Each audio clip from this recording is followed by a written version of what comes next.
The Book of Habakkuk. Habakkuk chapter 1.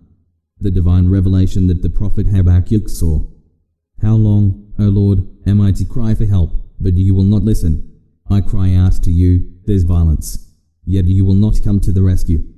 Why do you make me see wrongdoing? And why do you watch wickedness? Destruction and violence are in front of me. Quarrels and disputes arise.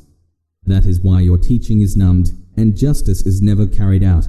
Wicked people surround righteous people so that when justice is carried out, it's perverted. Look among the nations and watch. Be amazed and astonished. I am going to do something in your days that you would not believe even if it were reported to you. I am going to send the Babylonians, that fierce and reckless nation. They will march throughout the earth to take possession of lands that don't belong to them. They will be terrifying and fearsome. They will carry out their own kind of justice and honor. Their horses will be faster than leopards and quicker than wolves in the evening. Their riders will gallop along proudly. Their riders will come from far away.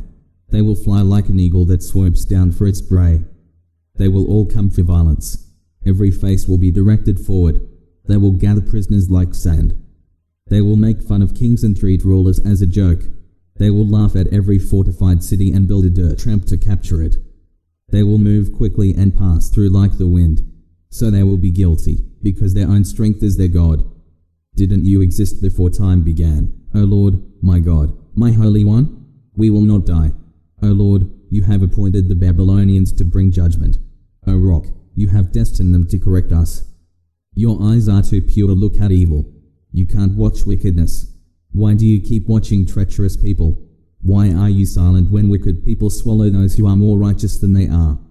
You may call people like the fish in the sea, like schools of sea life that have no ruler.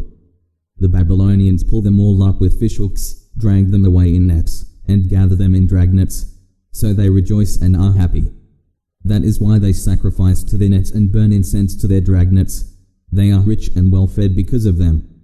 Will they keep on emptying their nets and always kill nations without mercy? Habakkuk chapter 2. I will stand at my guard post. I will station myself on the wall. I will watch to see what he will say to me and what answer I will get to my complaint. Then the Lord answered me, write the vision.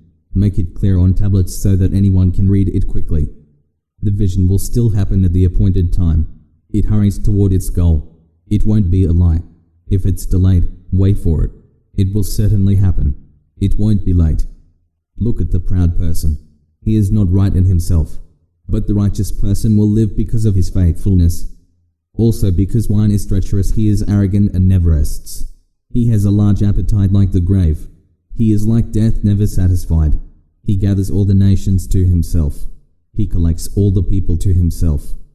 Won't all of them ridicule him, directing clever sayings and riddles at him, like, how horrible it will be for the one who makes himself rich with what is not his own and makes himself wealthy on loans. How long will this go on? Won't your creditors suddenly rise up and those who are going to shake you wake up? Then you will become their prize. You have looted many nations.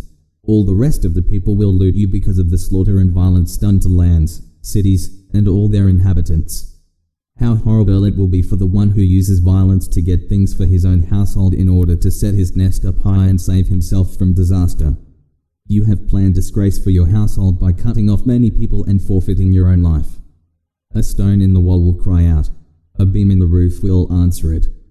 How horrible it will be for the one who builds a city by slaughter and founds a town by crime.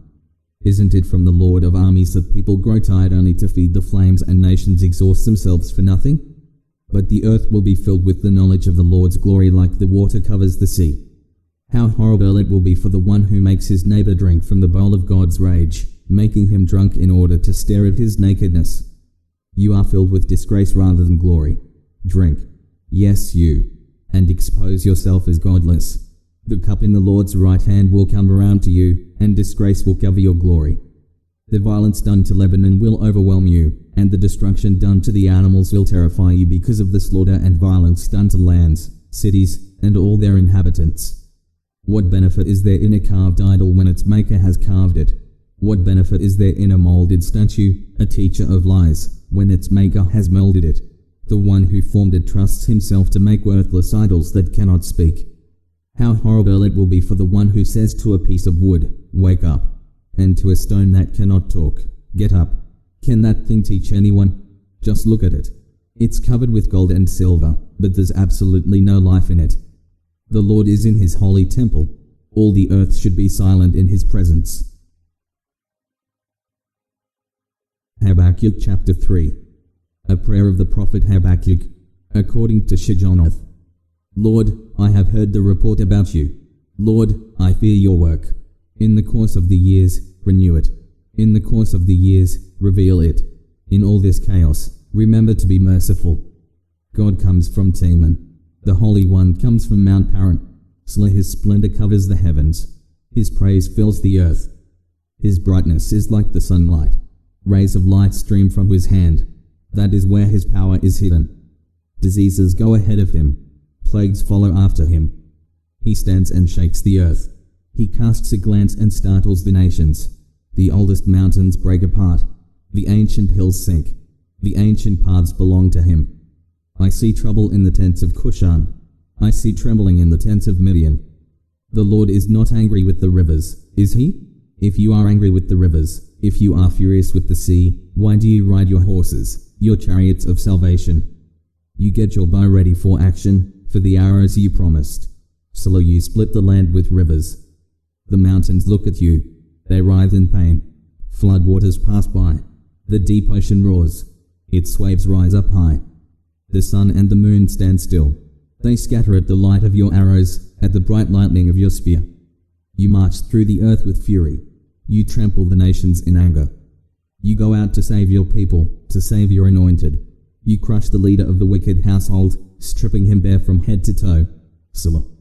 You pierce the leader of his gang with his own arrows. His soldiers come like a violent storm to scatter me. They are arrogant like those who secretly eat up the poor. You march with your horses into the sea, into the mighty raging waters. I have heard, so there's trembling within me. At the report my lips quivered. A rotten feeling has entered me. I tremble where I stand. I wait for the day of trouble to come to the people who will attack us. Even if the fig tree does not bloom and the vines have no grapes, even if the olive tree fails to produce and the fields yield no food, even if the sheep pen is empty and the stalls have no cattle, even then I will be happy with the Lord. I will truly find joy in God, who saves me. The Lord Almighty is my strength. He makes my feet like those of a deer. He makes me walk on the mountains. For the choir director, on stringed instruments.